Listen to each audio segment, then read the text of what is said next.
하나님께서 오늘 저에게 복된 주일을 허락하시고 오늘 3부 예배를 함께 들을 수 있는 장소와 또 성도들과 성령의 역사하심을 함께 보내주셨습니다. 하나님께 감사의 영광 올려드립니다.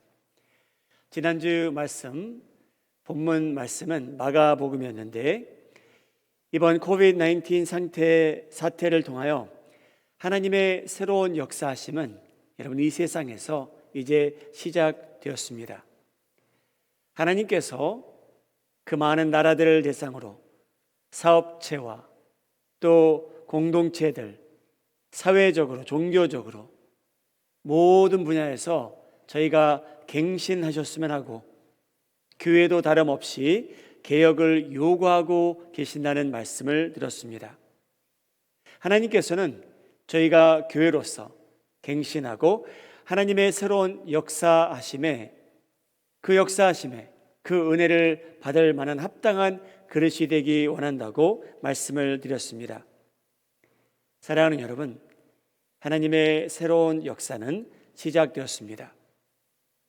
우리 마음, 우리 자세의 삶이 우리 교회가 새로운 부대가 되라고 예수님께서 명하십니다. 왜냐하면 하나님께서는 새 포도주를 부어주기 원하시는데 그 대상은 새로운 부대가 되어야 하기 때문에 저희가 갱신하고 저희의 삶이 이 교회가 새로운 부대 역할을 하셔 하나님께서 이 교회를 축복하시고 성도들을 축복하기 원하신다는 말씀입니다. 마가복음 2장 22절 말씀 제가 봉독하겠습니다. 새 포도주를 낡은 가죽 부대에 넣는 자가 없나니 만일 그렇게 하면 새 포도주가 부대를 떠뜨려 포도주와 부대를 버리게 되리라. 오직 새 포도주는 새 부대에 넣느니라 하시니라. 우리 사랑하는 성도님들이, 여러분 가정이, 사업체가, 여러분이 섬기는 아름다운 교회가 새 부대 역할을 잘 감당하심으로 하나님께서 부어주시는 새로운 은혜가 여러분 삶 위에 이 아름다운 교회 안에 풍요롭게 임하기를 주님의 이름으로 축복합니다. 오늘 5장 말씀, 요한복음 5장 말씀은 그 내용 중에 하나가 하나님을 믿는 사람들이라면, 하나님의 자녀로 산다는 사람들에게는 어떻게 보면 좀 충격적인 내용이 나옵니다. 사람들의 의견은 다양하겠지만 저는 예수님께서 주신 말씀 중 세 가지 내용이 어떨 때는 두렵기도 합니다. 가장 첫 번째 말씀은 뭐냐면 저희가 하나님 앞에 언제 가게 되는데 그 심판대에 설 때 예수님께서 저희를 보시고 어떤 사람들에게는 나는 너를 몰랐다, I do not know you 라는 말씀을 하신답니다. 여러분 얼마나 두려운 순간입니까? 하나님의 자녀로 산다는 저희들인데 예수님께서는 주여 주여 하는 모든 사람이 하늘나라에 들어갈 것이 아니라고 말씀하십니다. 그 내용이 두렵기도 하고 마음에 거슬리기도 하고 섬뜩한 내용이기도 합니다. 그런데 예수님께서 그 말씀을 하셨습니다. 두 번째 두려운 내용이 있다면 예수님께서 바리새인들에게 하신 말씀이 있는데 그 내용이 마태복음 12장에 나옵니다. 독사의 자식들아, 너희는 악하니 어떻게 선한 말을 할 수 있느냐? 이는 마음에 가득한 것을 입으로 말함이라. 여러분 이 말씀은 예수님께서 누구에게 말씀하셨냐면 바리새인들에게 말씀하십니다. 여러분 바리새인들은 어떻게 보면 종교 생활은 저희보다 훨씬 열정을 갖고 하던 사람들입니다. 하나님의 말씀도 저희보다 훨씬 더 많이 알았고요, 말씀을 암송하며 살았고요, 하나님의 율법대로 살려고 최대한 노력한 사람들인데 예수님께서 그들을 보시고 뭐라고 얘기냐면요, 당신들은 독사의 자식들입니다. 여러분, 어떻게 그게 가능할까요? 세 번째 두려운 말씀은 오늘 본문 말씀에 등장합니다. 예수님께서 유대 사람들과 대화를 합니다. 그 중에 유대 지도자들에게 하신 말씀인데요, 이런 말씀을 남기십니다. 5장 42절. 다만 하나님을 사랑하는 것이 너희 속에 없음을 알았노라.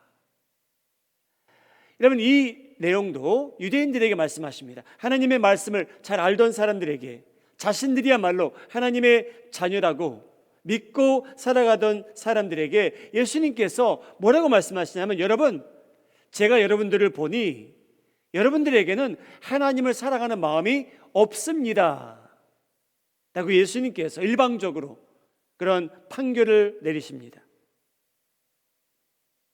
왜 예수님께서 유대인들에게, 유대 지도자들에게 그런 말씀을 하셨을까요? 오늘 본문 배경을 설명드리겠습니다.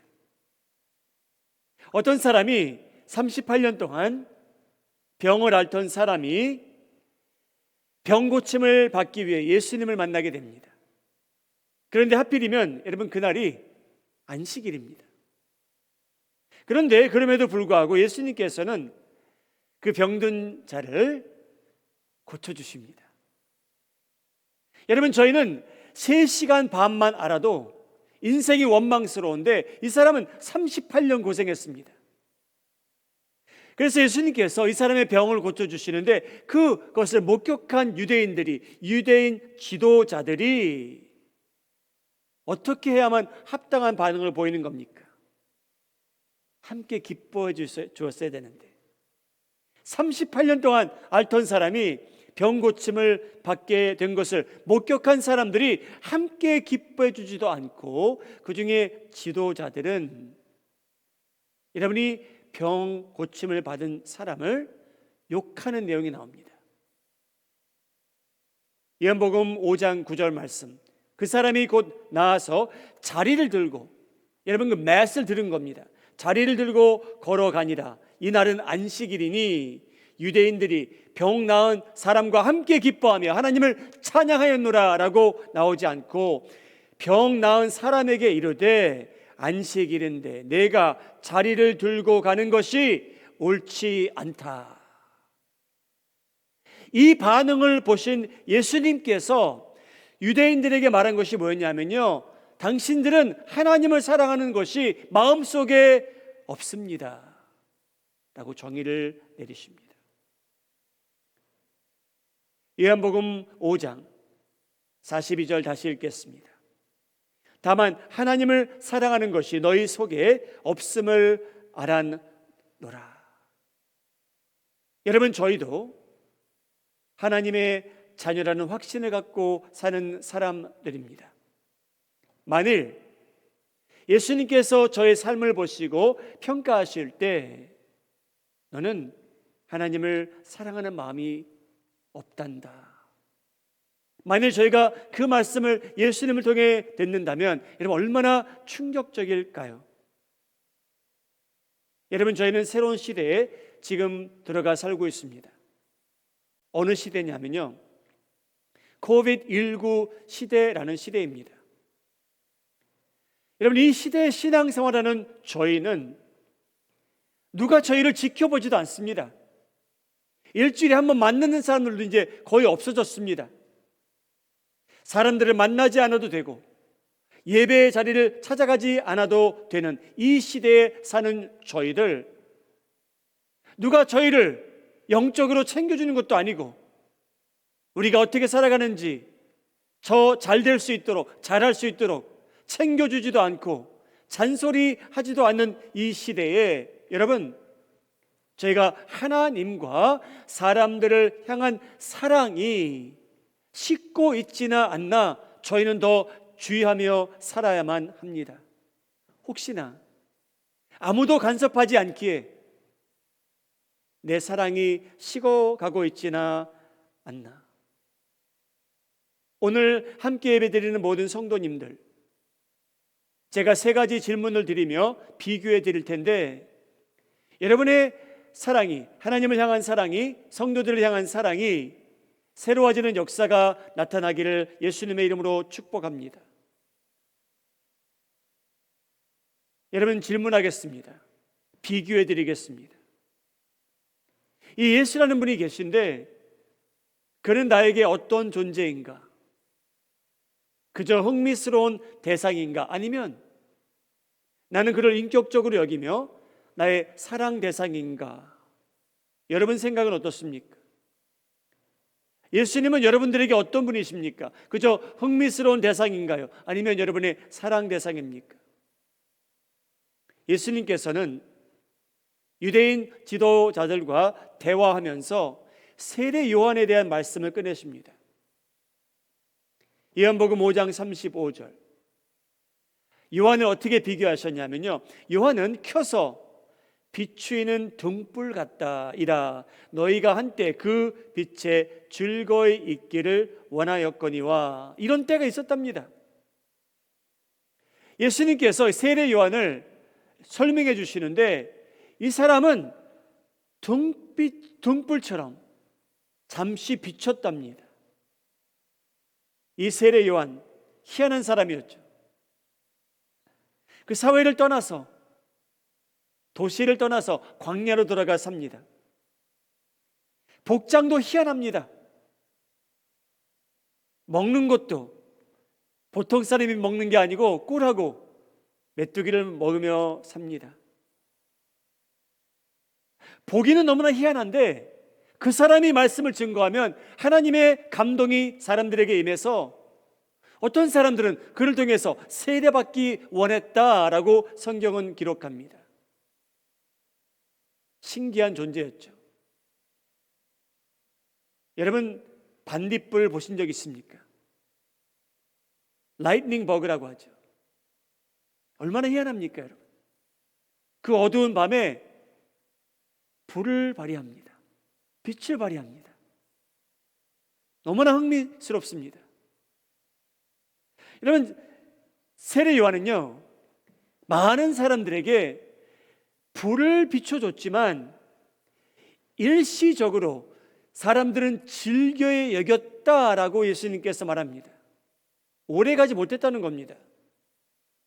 특히 세례 요한이라는 사람이 정치인들에 대한, 종교 지도자들에 대한 비판을 하자 그가 감옥에 잡혀 들어가고 나중에 사형을 당하게 되는데, 여러분, 그를 감옥에서 해방시키고자 운동을 일으킨 사람은 한 사람도 없습니다.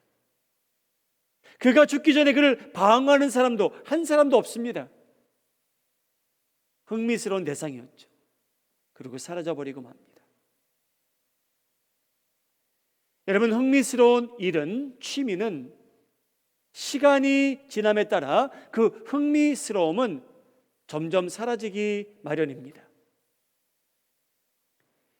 여러분, 이 세상에 많은 사람들이 예수라는 분을 그저 흥미스러운 사람이라고 여기는 것은 사실입니다. 저희가 신앙이 들어앉기 전에 저희도 예수님을 그저 한때에 흥미스러운 존재라고 여겼을지도 모릅니다. 그 후에 신앙을 얻게 되었는지도 모르죠. 그런 성도들도 있겠죠.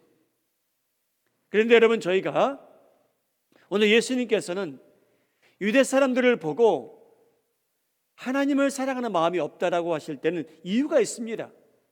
그 사람들에게는 여러분, 하나님은 그저 흥미스러운 대상입니다. 다시 한번 읽겠습니다. 요한복음 5장 42절. 다만 하나님을 사랑하는 것이 너희 속에 없음을 알았노라. 예수님께서 너무나 충격적인 말씀을 그들에게 들려주십니다. 우리 사랑하는 마음이 하는 자국의 성도님들은 이런 평가를 받지 아니하고 정반대로 하나님께서 여러분들을 바라보실 때 여러분들이야말로 진심으로 예수님을 사랑하는 주님의 자녀로 발견되시기를 주님의 이름으로 축복합니다. 두 번째, 비교할 수 있는 질문을 드립니다. 나는 하나님 말씀을 머리에만 기억하며 살 것인가? 아니면 하나님 말씀을 내 마음에 품고 그 말씀을 갈망하며 실천하며 살아갈 것인가? 여러분 생각해 보셔야만 됩니다.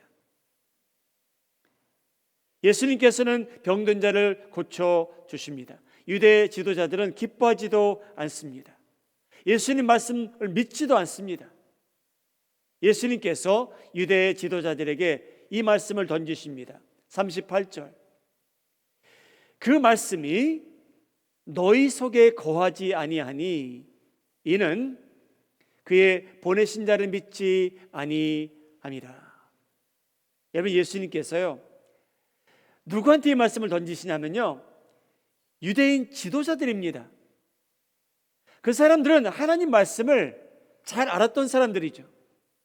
그런데 표준 세번역을 보게 되면 또 그의 말씀이 너희 속에 머물러 있지도 않다. 공동 번역, 마음속에 아버지의 말씀이 들어있지 않다라고 예수님께서 평가하십니다. 여러분, 그들이 예수라는 분을 메시아로 믿지 않는 이유는 그들 마음속에는요 하나님 말씀이 거하지 않는다는 사실입니다. 목사님, 어떻게 그게 가능할까요?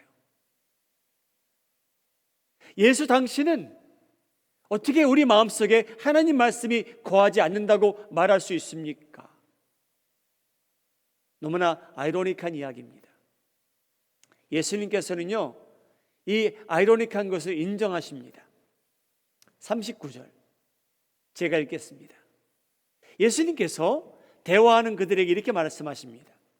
너희가 성경에서 영생을 믿을 줄 생각하고 성경을 상고하거니와 연구하거니와 이 성경이 곧 내게 대하여 증거하는 것이로다. 여러분, 예수님께서 뭐라고 말씀하시냐면요 이 말씀을 듣는 사람들이 성경을 상고한대요. 연구하고 있대요. 공부한대요. 그런데 여러분 보세요.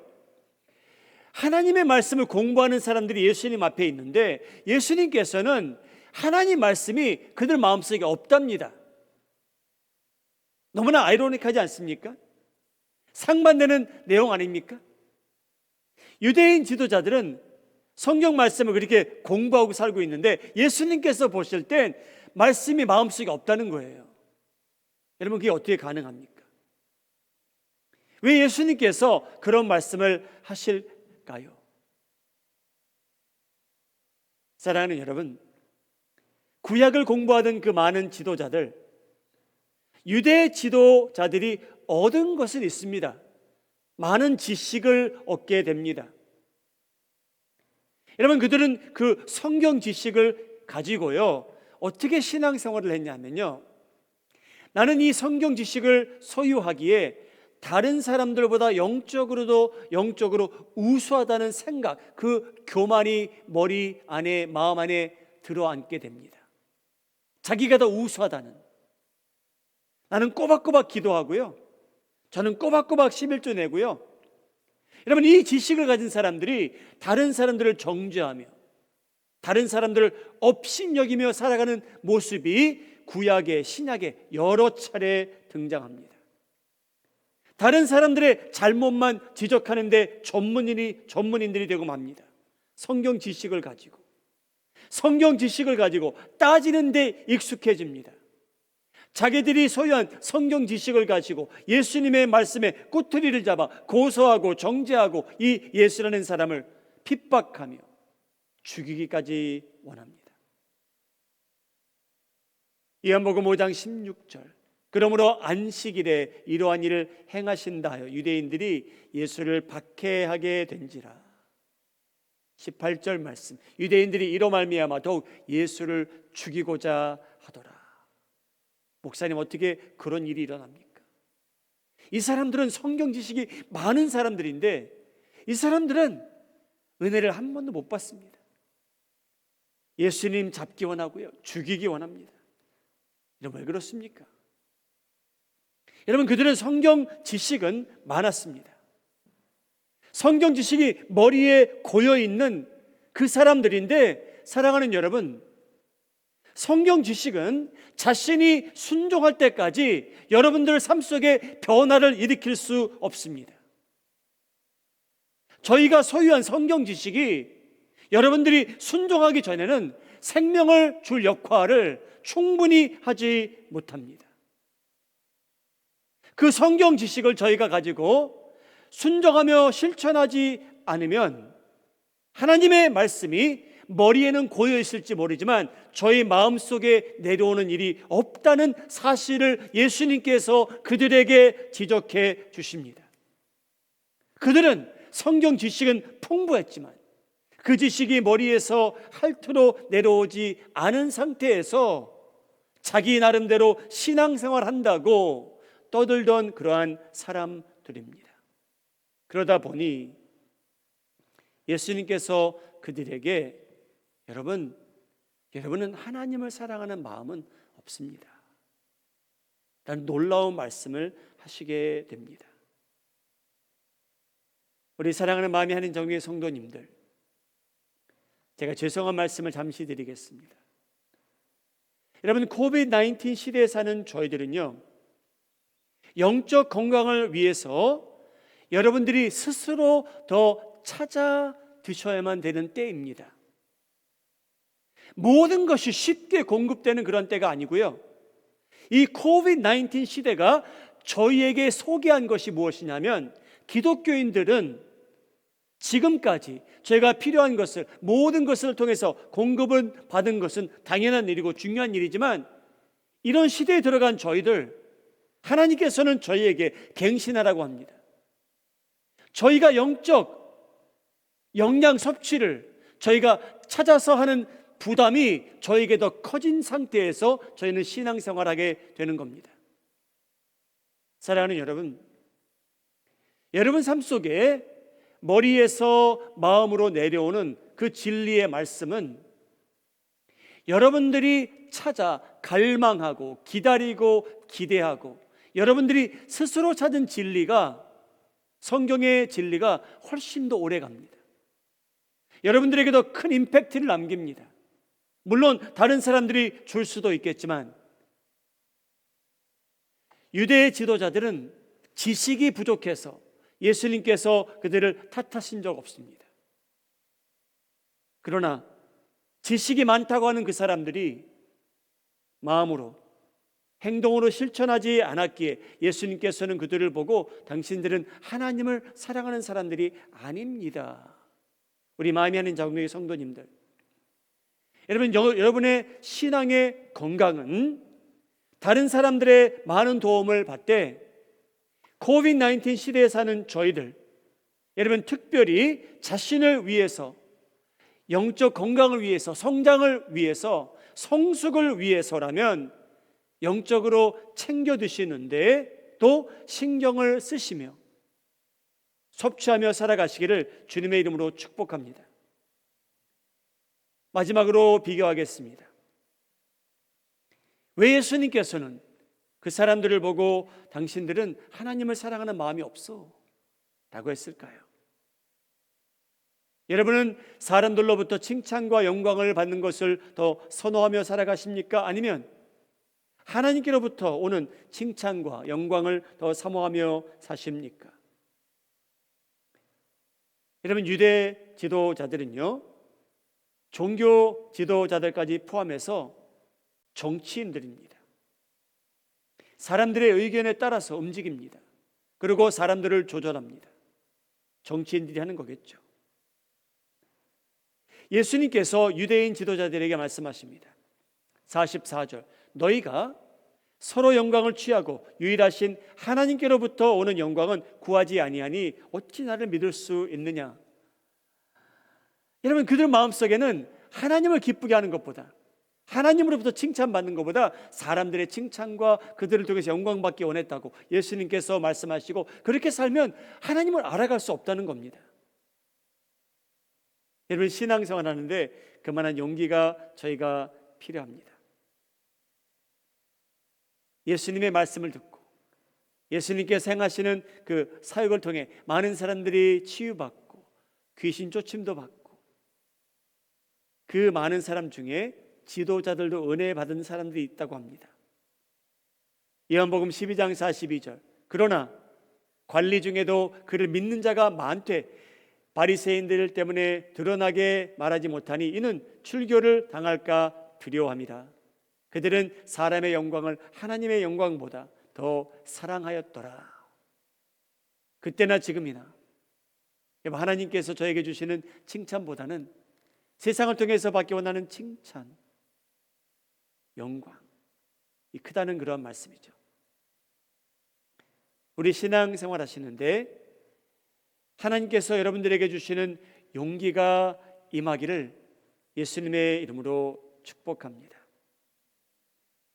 나라는 사람, 나는 교회를 다니며 때로는 열심히 다니며 나는 예수 그리스도를 통하여 죄사함을 받고 천국 시민이 된 하나님의 자녀인 것이 확실한데, 만일 예수님께서 나에게 말씀하시기를 내가 내 삶을 보니 너는 하나님을 사랑하는 것이 없단다, 여러분 그 평가를 듣는다면 여러분 저희도 실망할 뿐 아니라 저희도 많이 괴로울 것 같습니다.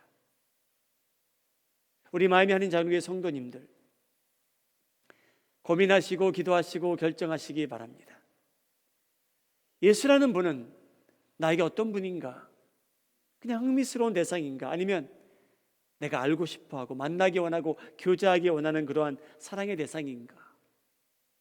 질문하시기 바랍니다. 나는 하나님의 말씀을 그냥 지식으로 머리에 둔 채로 살 것인가? 아니면 순종하는 데 힘쓰므로 인해서 하나님을 기쁘게 하며 살 것인가?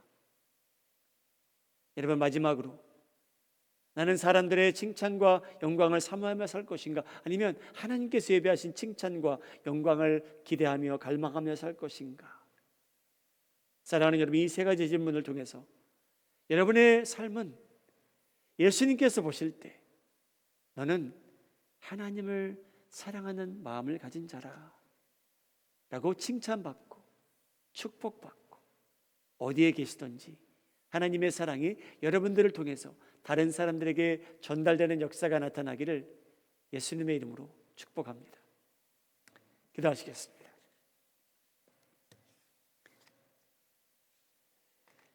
거룩 거룩 거룩하신 하나님, 저희를 사랑해 주셔서 감사합니다. 먼저 사랑해 주시니 감사합니다. 저희는 죄사함을 받고 예수님을 구주로 영접하였기에 이제 저희도 하나님을 사랑하는 것을 배웠으면 합니다. 하나님, 예수님을 이제 더 이상 그저 흥미스러운 대상으로 여기지 말게 하시고 저희가 알고 싶어하며 인격적으로 만나기 원하는 분이 되게 하시고 저의 사랑 대상 되게 하여 주시옵소서. 주님, 저희가 배우는 말씀 머리에만 저장해 두지 말게 하시고 마음에 내려와 실천하게 하셔서 저희야말로 변화받고 도전받게 하시며 하나님께서 저희를 위해 예비하신 칭찬과 영광을 받기 위해 이 경주 열심히 달려가게 하여 주시옵소서. 변함없이 저희를 사랑하시는 예수님의 이름으로 기도드리옵나이다. 아멘.